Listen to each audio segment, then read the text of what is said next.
आपको पता है जापान की एक बहुत ज़बरदस्त टेक्निक है। अगर आपने वो टेक्निक अपना ली और आप तैयारी कर रहे हो सिविल सर्विसेज की, तो ये बात की गारंटी, और सिर्फ सिविल सर्विसेज की नहीं, कोई भी एग्ज़ाम की तैयारी कर रहे हो, बस आप इस टेक्निक को अपना के देखिए। आप देखेंगे कि आपने अपने पढ़ाई का तरीका भी बदल दिया है और आपका सिलेक्शन एक बार में कन्फर्म है।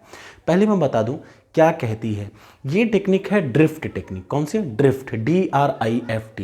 याद रखिए ये एक मैनेजमेंट की टेक्निक और एक बहुत ज़बरदस्त टेक्निक है। ये कहता है do it right the first time. Do it right the first time. किसी भी काम को करिए तो उसको पहली बार में बेस्ट तरीके से करिए। Do it right the first time, याद रखिएगा, do it right the first time. किसी भी काम को स्टार्ट कर रहे हैं, आप कोई भी चीज़ पढ़ने जा रहे हैं, उसको एक बार में इतने अच्छे से पढ़ के तैयार कर लीजिए कि दोबारा जो है जब आप उसको देखें तो आपको एकदम माइंड में सेट हो जाए। दिस इज कॉल्ड कौन सी टेक्निक? इसको बनाया था क्रॉसबी ने, और ये जस्ट इन टाइम, टाइम को मैनेज करने की एक ज़बरदस्त क्वालिटी है। अगर आप तैयारी कर रहे हैं गवर्नमेंट एग्जाम की तो आप एक बार इसको अपना के देखिए। मैं इसका तरीका भी बताता हूँ, एकदम साफ साफ टेक्निक है। मान लीजिए आप एक की पॉलिटी की बुक पढ़ रहे हैं और पॉलिटी की बुक में आपके सामने आता है फंडामेंटल राइट। तो ये थ्योरी क्या कहती है? Do it right the first time. किसी भी चीज़ को कर रहा हूँ, ये टॉपिक पढ़ रहे हैं फंडामेंटल राइट, या फिर फंडामेंटल राइट को हिंदी में बोलते हैं क्या? मूल अधिकार। तो कैसे पढ़ेंगे? पहले बार में डू इट राइट अच्छे से पढ़िए, बहुत बढ़िया से इसको करिए। कैसे पढ़ेंगे? एक लाइन से पढ़ना शुरू करिए। याद रखिए एक लाइन से पढ़ना शुरू करिए। जो जो अच्छा लग रहा है उसको अंडरलाइन करते रहिए। याद रखिएगा एक लाइन से पढ़ना शुरू करिए।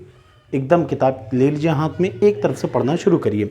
लगभग 2 घंटे लगेंगे आपको इस चैप्टर को एक बार, जैसे न्यूज़पेपर पढ़ते हैं वैसे पढ़ने में। एक बार पढ़ना शुरू करिए। जो जो लाइन आपको इम्पॉर्टेंट लग रही हो उस लाइन के नीचे अंडरलाइन करते रहिए। और जब आप 2 घंटे बाद देखेंगे आपका ये चैप्टर ख़त्म हो गया है, तो आपको वो लाइनें सेलेक्ट करनी है जो आपने अंडरलाइन कर रखी हैं।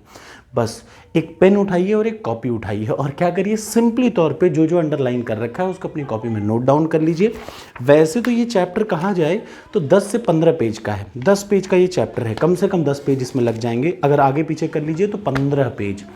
15 पेज के चैप्टर में जब आप अंडरलाइन करेंगे ना, तो आपको मिलेगा कि टोटल जब आप अपनी नोट्स बना रहे होंगे तो उस नोट्स को आप देखेंगे तो सिर्फ 5 से 6 पेज, मैक्सिमम 5 पेज में आपका पूरा का पूरा फंडामेंटल राइट आराम से आ जाएगा। अब क्या होगा, दोबारा जब आप इसको उठाएंगे ना तो आपको ये बुक नहीं देखनी, अब आपको वो 5 पेज का एक बार नोट्स देखेंगे, चूंकि आपने एक ही बार में बहुत अच्छे से पढ़ रखा है। Do it right the first time. किसी भी काम को करिए तो बस एक बार में इतना अच्छा करके उसका नोट्स बना लीजिए। कोई भी टॉपिक को पढ़िए, खूब ध्यान से पढ़िए, आंख बंद करके, और किसी भी फर्जी बुक से मत पढ़िए, एक स्टैंडर्ड बुक से पढ़िए। एक स्टैंडर्ड बुक से किसी भी टॉपिक को आप अच्छे से पढ़ के अंडरलाइन करिए और उसका नोट्स बना लीजिए। जैसे ही आप उसका नोट्स बना लेंगे तो इस बात की गारंटी है कि दोबारा बार बार आपको उसमें परेशान होने की ज़रूरत नहीं पड़ेगी। जो चीज़ आप एक बार में पढ़ रहे हैं और आपको 5 घंटे, आपने शुरू में पहले दिन ये चैप्टर पढ़ा 5 घंटे लगेंगे, लेकिन ये गारंटी है कि जब आपने नोट्स बना लिए और उस नोट्स को आप पढ़ रहे होंगे तो 30 मिनट में आपकी वो पूरी नोट्स खत्म हो जाएगी। यही कहलाता है क्या? Drift technology, drift technique. किसने दिया था? क्रॉसबी ने दिया था। जस्ट इन टाइम, या टाइम में कोई चीज़ कैसे मैनेज की जाए उसके लिए, कि do it right the first time.